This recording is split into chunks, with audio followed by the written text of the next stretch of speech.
everybody. Welcome back. We've been gone for well over three and a half months. And most of that is because we've had a baby. So we want to thank everybody who's been reaching out to us, asking how we're doing. We want to thank everybody for their patience. We've had a number of reasons why we've waited so long to put out another video. And one is that Cristina is Chinese, she's half Chinese. And in her culture, there is a 100-day period where you don't reveal the baby. It's a 100-day celebration, so after 100 days passes, then you really get together with family and friends and really everyone you know, and just celebrate, the life of your baby and that they're here with you now. So I just think that it's fitting that today is day 100 and we're back with you guys and sharing our son, Tig. But in addition to that, we just had the craziest year last year. I'm sure a lot of you had, pretty crazy year in 2020. And for us, it involved, leaving the city and moving here permanently, unexpectedly. It was several years ahead of schedule. And that took a lot of logistics. It meant closing my business a lot earlier than I, wanted to. And then it involved us scrambling to finish this house, and which actually became me scrambling to finish the house because of the pregnancy with her. She was just incredibly sick the entire time. And towards the third trimester had lost the use of her hands because of carpal tunnel. And it was just crazy stressful. It was just kind of a lot of deadlines, just a lot of pushing, and we just needed a break. Tig's arrival was a little bit tough, but a lot of different factors. We really just needed full stop. We needed to pause, catch our breath, and actually put all of our attention and energy into taking care of this little guy. And we're gonna tell you all about it. Okay, so where we left off, I was pushing to finish the house before Tig got here, and Cristina went up to Northern Virginia, where all of our doctors were and are, a couple of weeks early. And I was running around trying to finish everything, and then I went up and joined her about 10 days before this guy was scheduled to arrive. So we went into the hospital, and from there, really nothing went as planned. I mean, we had done all this work leading up to this to try to get her ready. We did, acupuncture. There was a special diet, trying to make sure that, she went into labor naturally. That was what we really wanted. And absolutely nothing went to plan at all. Yeah, so we did not go into labor naturally. The doctors were planning on inducing me because of my age. So we started that induction process, and we labored for 4 days until we made the final decision. So we were laboring into the 5th day before we made a decision to finally have a C-section. We had made this really cool laboring room. We had this laser projector on the ceiling. We had these lights. Zen. It was really try to make it as zen as possible. And I think our doctor actually said if anybody is prepared to have a non C-section delivery, it's you guys. But that just didn't end up being the case. Yeah. So we got there on a Monday, and it Monday morning, I think. And it was just, all day Monday, all day Tuesday, all day Wednesday, all day Thursday. Thursday was when it really kind of got pretty intense. So yeah, by that time, so it was active labor the entire time. By that time on Thursday, they had me on the highest dose of Pitocin that they can legally give someone. And we still weren't making any progress. So he was still -2. And we were only about 3 centimeters dilated. So we just really weren't getting to where we needed to go in order to get him out. Luckily, he was fine, which is another reason why people think it's, the people that we talked to so far, a lot of people have said, that's really, long, that labor. I didn't know that people could labor so long. And so as long as the baby's okay and the mom's okay, then labor can continue. And he was absolutely fine. The nurses were always talking about how happy he was. He was monitored the whole time, and he didn't have a care in the world. He was just going to hang out in the womb until someone kicked him out, which is what we had to do. Yep. So they went in and broke the water, thinking that was going to help, and that didn't help. Nope. And we had our doula which actually that turned out to be, I think, the best thing that we did Yeah. the whole time was hire our doula. We love you, Riverbank doulas. They did great. She was so good.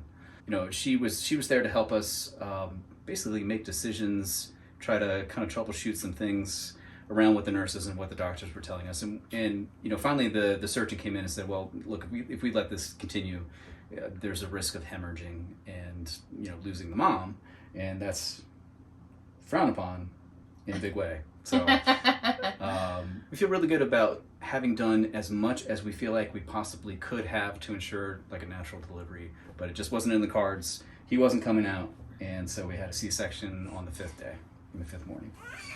And out he came, and he was covered in goop. And mom was super out of it, but we took pictures anyway, and fortunately he just latched right on, started breastfeeding right away, and then we kind of started the 3-day recovery. So we were in the hospital for an entire week.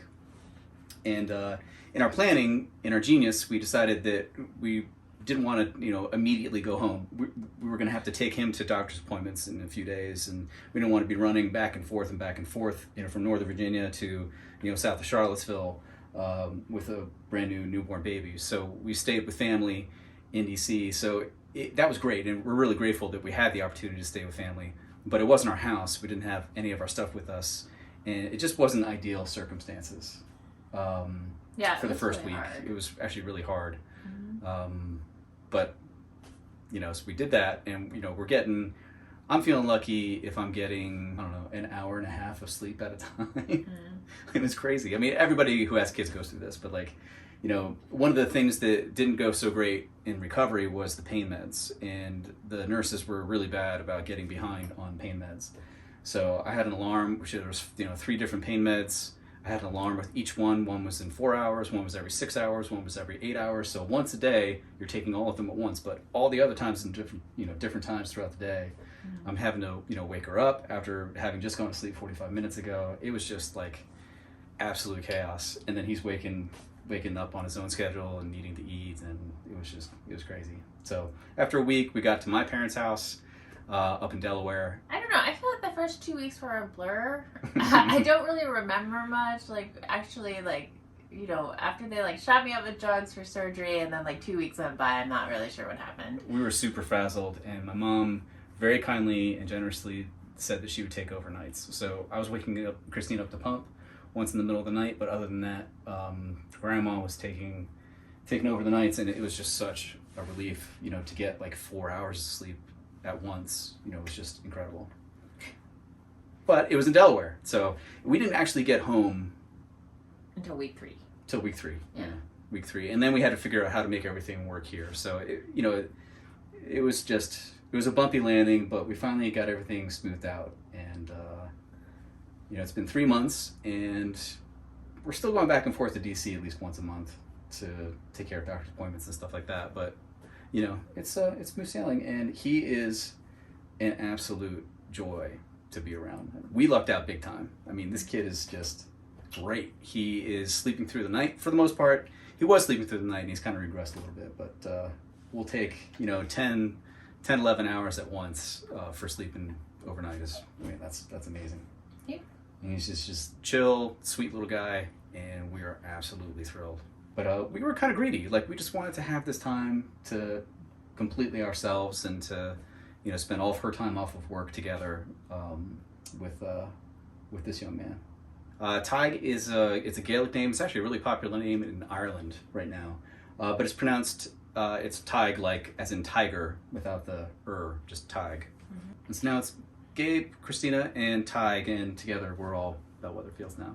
And Mango, of course. And Mango. Can't forget Mango. So there's going to be tons of you that are wanting to know what's going on with Mango and how is she adjusting to Tig, and she's totally cool. We were gone a whole month. So we had some friends that were looking after Mango and making sure that she was getting food.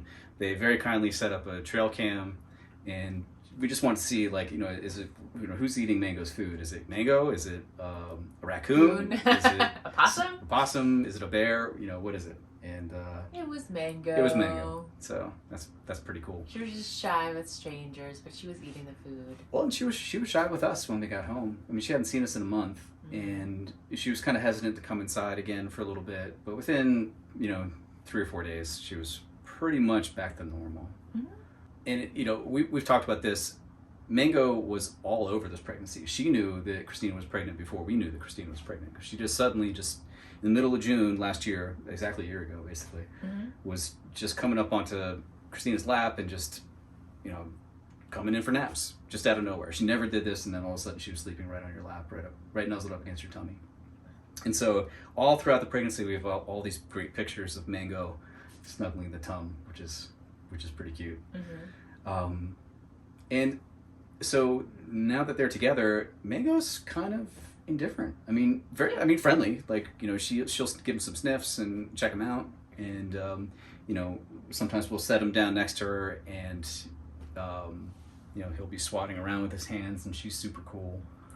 But I say that they're getting along pretty well, which is great. Yeah. She'll get disturbed by the crying sometimes and just kind of mosey on to the next room or go upstairs or whatever. But yeah. It's kind of funny. But she's kind of been his movement coach.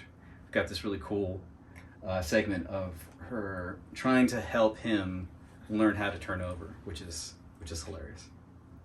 Super cool.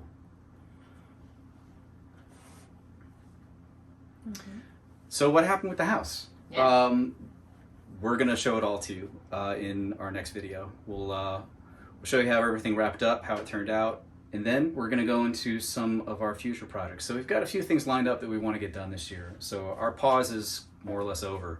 We're gonna be doing some firewood storage outside. We've got a studio build planned. We're gonna build a 12 by 20. It's like a fitness studio / maybe office for Cristina. Multi-use. It'll have like lots of open space that Ty can crawl around in and hang out in.